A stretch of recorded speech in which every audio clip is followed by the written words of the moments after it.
Hello বন্ধুরা, রাখি kitchen village food চ্যানেলে স্বাগতম জানাই সবাইকে। আশা করি আপনারা ভালো আছেন। আমি অনেক ভালো আছি। আজকে দেশি মুরগির ঝোল করে দেখাবো। ভিডিওটা দেখে ভালো লাগলে অবশ্যই লাইক কমেন্ট শেয়ার করে দিবেন। প্রথমে আমি কড়াইতে সরিষার তেল দিয়ে দিচ্ছিলাম। তেলটা গরম হয়ে গেছে। এখন আমি পেঁয়াজ বাটাটা দিয়ে দিলাম। পেঁয়াজটা আমি ব্লেন্ডারে বেটে নিয়েছি। এখন পেঁয়াজটা হালকা ভেজে নিয়ে তারপরে আদা বাটা আর রসুন বাটা দিয়ে দিব। আজকে আমি সম্পূর্ণ মশলা ব্লেন্ডারে করে নিয়েছি। আপনারা কিভাবে সহজভাবে ব্লেন্ডারে মশলা করে রান্না করে নেবেন তারা অবশ্যই ভিডিওটা দেখে লাইক কমেন্ট শেয়ার করে দিবেন। এখন দেব হলুদের গুঁড়ো পরিমাণ মতন, এখন দেব পরিমাণ মতন মরিচের গুঁড়ো, এখন দেব স্বাদের জন্য লবণ। সব উপকরণ দিয়ে এখন ভালো মতন কষিয়ে নিব মশলাটা যত কষাবেন তত মশলাটা থেকে কাঁচা গন্ধটা বের হয়ে যাবে। এখন ভালো মতো মশলাটা কষিয়ে নিব। এখন দিয়ে দেবো ভাজা জিরের গুঁড়ো আর ধইনার গুঁড়ো। সব মশলা দেওয়া হয়ে গেছে। আর দেবো 3টা তেজপাতা। এখানে আমি আজকে আলাম কোনো গরম মশলা ব্যবহার করব না, আমি এখানে গুঁড়া গরম মশলা ব্যবহার করব। এখন বাটিটা ধুয়ে দিয়ে দিব। তারপরে মশলাগুলো অনেক সুন্দর করে কষিয়ে নিব। আপনারা মশলা যত কষাবেন ততই তরকারির স্বাদটা বেশি হবে। দেখুন মশলা আমার কষানো হয়ে গেছে। এখন আমি দেশি মুরগিটা দিয়ে দিব কড়াইতে। দেশি মুরগির ঝোলটা পাতলা করলে অনেক মজা হয় খেতে। এখন আমি ভালো মতন মাংসটা কষিয়ে নিব। অনেক সময় নিয়ে কষাতে হবে।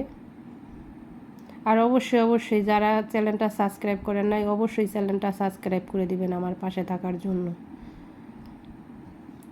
আর যারা সাবস্ক্রাইব করেছেন তাদের অসংখ্য ধন্যবাদ জানাই। এখন বারে নেড়ে চেড়ে আমি মাংসটা কষিয়ে নিব। এখানে আজকে আমি কোনো পাড়ায় বাটা মশলা ব্যবহার করি নাই, আমি সব ব্লেন্ডারে ব্লেন্ড করে নিয়েছি। কত সহজভাবে আমার রান্না করা আজকে হয়ে গেছে। দেখুন এর মাঝে আমার মাংসটা কষানো হয়ে গেছে। এখন আমি মাংসতে গরম পানি দিয়ে দিব। গরম পানি দিলে তাহলে মাংসটা শক্ত হয় না, নরম থাকে।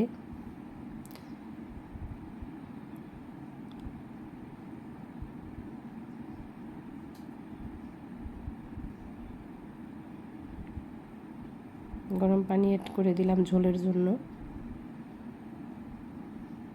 এখন ভালো মতন মাংস রান্না করার পালা। আর অবশ্যই আমার ভিডিওটা দেখে ভালো লাগলে অবশ্যই লাইক কমেন্ট শেয়ার করে দিবেন। আর পাশে থাকার জন্য অসংখ্য ধন্যবাদ জানাই আপনাদের।